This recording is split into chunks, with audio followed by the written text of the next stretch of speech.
A queda para o ateísmo. A verdadeira motivação da maior parte dos ateus é a pura rebelião contra Deus, e não a consequência concreta da análise das evidências, e o desejo de não terem que responder a ninguém pela sua falta de limites morais, verdadeiro motivo, nem nesta vida, nem na próxima.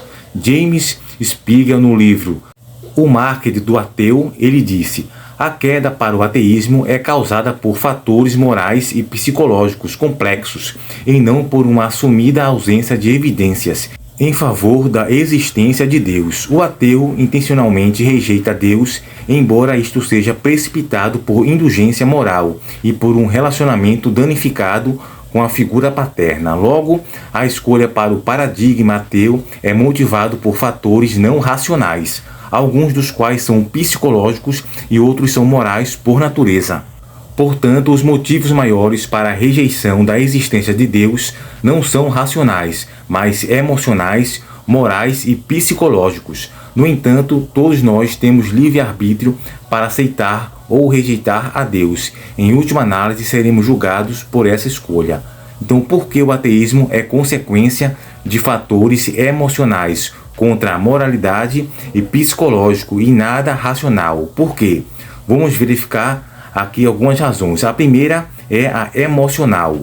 Devido a fatores como a dificuldade da vida, traumas, rejeição, decepção com alguém, perda de entes queridos, o sofrimento e a falsa concepção de Deus leva ao ateísmo, entre outros fatores como decepção com a religião e seus enganos e etc. Esse é o fator emocional, devido a alguns problemas que as pessoas têm devido a traumas, a rejeição, a observar o contexto das dificuldades da vida.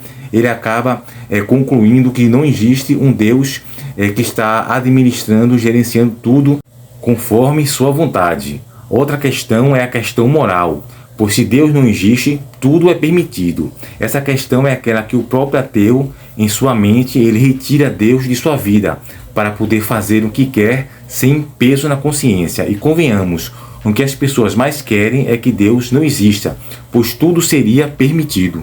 O Freud dizia: a crença em Deus subsiste devido a um desejo de um pai protetor e imortalidade, ou como um ópio contra a miséria e sofrimento da existência humana.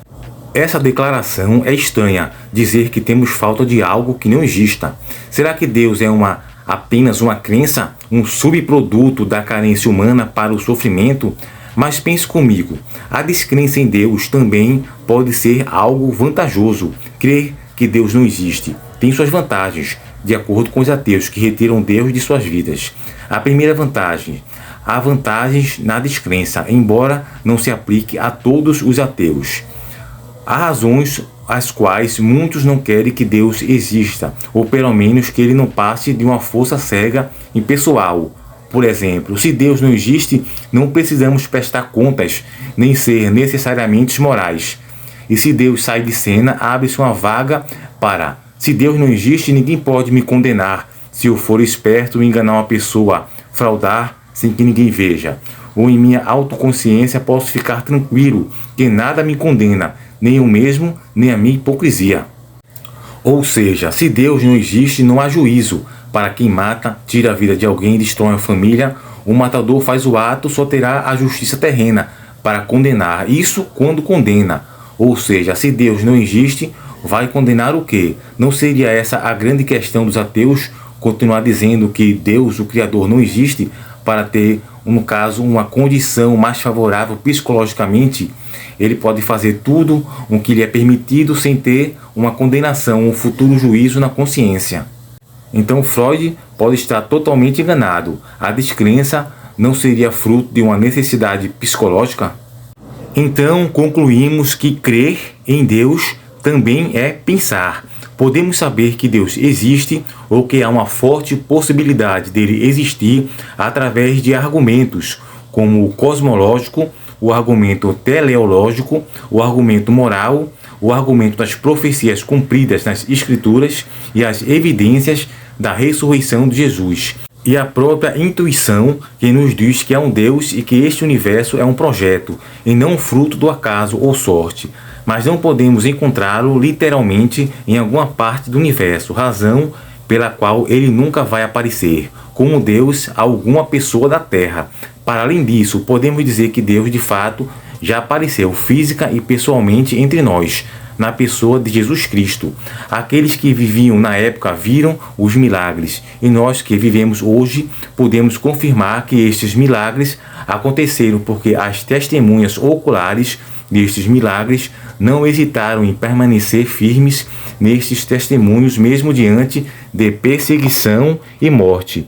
Então podemos concluir que Deus se revela não fisicamente na natureza, pelo argumento cosmológico e teleológico, se revela em nossos corações, argumento da lei moral, se revela nas Escrituras, argumento das profecias cumpridas, e se revela na pessoa de Jesus Cristo, argumento da historicidade e ressurreição de Jesus. O que mais os ateus querem?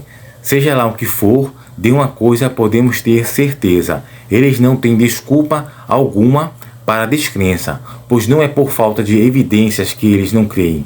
Eles estão, como diz o apóstolo Paulo, indesculpáveis, como está em Romanos, capítulo 1, versículo 20. Então, amados irmãos, chegamos mais ao final de um breve vídeo. Aqui falamos sobre alguns fatores do ateísmo, a queda para o ateísmo, fatores morais, fatores psicológicos, fatores emocionais e algumas questões sobre a existência de Deus, alguns argumentos que colaboram para a existência de Deus, no caso a existência fora do universo, que é o argumento cosmológico, o argumento teleológico, o argumento da lei moral, das profecias cumpridas e da ressurreição de Jesus, certo?